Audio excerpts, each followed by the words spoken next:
Gaur Mugaz gaindiko proiektuen aurkezpena izan da, udako ikastaroena, eta Eusko Ikaskuntzak gaur aurkeztu du, hain zuzen ere 19. Kongresuan aurkeztu zuen Euskal Nortasunen gaineko proiektua.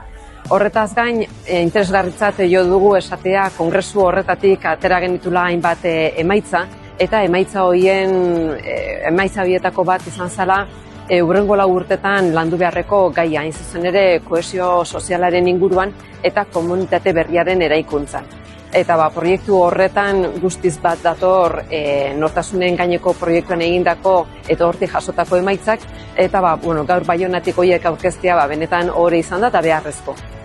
Parler d'identité basque, et lorsqu'on parle de l'identité basque, souvent on se réfère à des critères, la langue, le lieu de naissance, la culture, etc.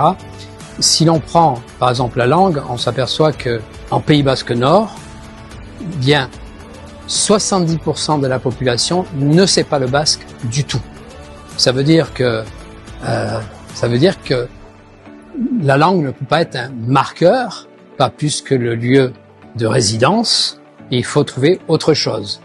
Et j'ai exposé que, essentiellement, l'identité basque se renvoie au désir d'être basque, à la volonté de l'être et à de se mobiliser autour de critères que l'on veut développer.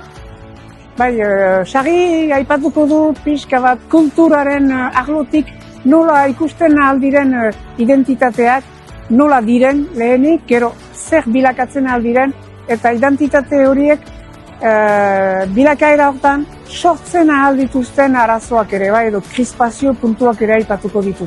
Eta horiek nola gainditu izanen da ene mintzaldiaren hipotesia handi bat, edo hori poetikoa izanen dena, neurri bateaz.